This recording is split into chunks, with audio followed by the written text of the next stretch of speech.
ఒక ఆడది తన భర్త దగ్గర కాకుండా ఇంకో మగాడికి తన అమ్మతనాన్ని చూపిస్తుంది అంటే తనకి పుట్టిన బిడ్డకి పాలు ఇవ్వడం కోసం మాత్రమే చూపిస్తుంది. దానికోసమే కదా దేవుడు మనకి ఇచ్చాడు. ఊరి మగాళ్ళందరికీ చూపించడానికి కాదు కదా. నీ మొగుడికి చూపించుకో, నువ్వు అమ్మవి కాబట్టి నీ బిడ్డకు చూపించుకో. ఊరి మగాళ్ళందరికీ చూపించాల్సిన పని లేదు. ఏమైనా అంటే స్వేచ్ఛ లేదు. దేనికి కావాలి నీకు స్వేచ్ఛ?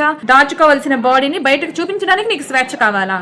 స్వేచ్ఛ కావాలంటే ఇప్పుడు నీ ఇంట్లో పేరెంట్సో లేదంటే నీ సొసైటీయో నువ్వు బయటకు వెళ్ళి చదువుకోవడానికి అవకాశం ఇవ్వకపోతే అప్పుడు ఫైట్ చేయి స్వేచ్ఛ కావాలని. లేదు నువ్వు జాబ్ చేయడానికి స్వేచ్ఛ ఇవ్వకపోతే అప్పుడు చేయి స్వేచ్ఛ కావాలని.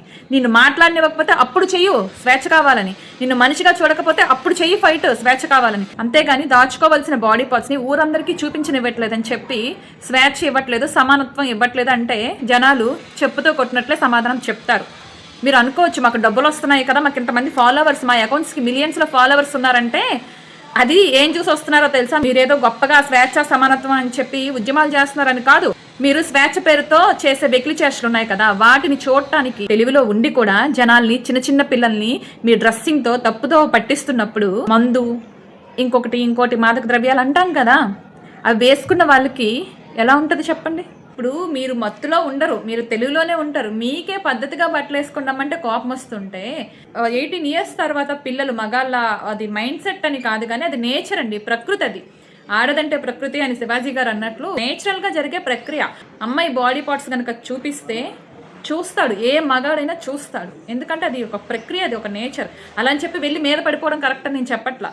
బట్ ఇది నేచర్ కదా, దీన్ని ఎందుకు మీరు యాక్సెప్ట్ చేయరు? దీన్ని యాక్సెప్ట్ చేయకుండా నేచర్ కాని దాన్ని కృత్రిమంగా మీరు ఏర్పరచుకున్న ఇష్టాల కోసం నేచర్ని తప్పుపడుతూ వాడెవడు చూడడానికి. ఎవరో ఒక ఆవిడ చెప్పారులేండి, మీ బీరువాల్లో బంగారాలు డబ్బులు ఉంటాయి, మీరు ఎందుకు తాళాలు వేస్తున్నారు? తాళాలు వేసుకుంటున్నారు కదా సేఫ్టీగా ఉండాలని. మరి మీ బీరువాల్లో ఉండే డబ్బుకి బంగారానికి ఉన్న వాల్యూ మీ బాడీకి, మీ శరీర భాగాలకి లేదా? అంటే మీకు డబ్బు మీద ఉన్న వ్యామోహం, బంగారం మీద ఉన్న వ్యామోహం మీ శరీరం మీద లేదు. నలుగురు మగాళ్ళు మీ శరీరాన్ని చూస్తే మీకు ఏమొస్తుంది ఒక్కసారి చెప్పండి. దీనికి ఆన్సర్ మీరు చెప్పండి, ఏమొస్తుంది? మోడర్న్గా ఉండమంటే ఎంత చిన్న బట్టలు వేసుకుంటే అంత మోడర్న్గా ఉండడం కాదు, ఎంత చిన్న బట్టలు వేసుకుంటే అంత స్వేచ్ఛ అని కాదు. స్వేచ్ఛ అనే పదానికి అర్థం లేకుండా చేసేసారనమాట. స్వేచ్ఛ అనే పదానికి వీళ్ళు ఇస్తున్న మీనింగ్ ఏంటి అంటే బరి తెగింపు.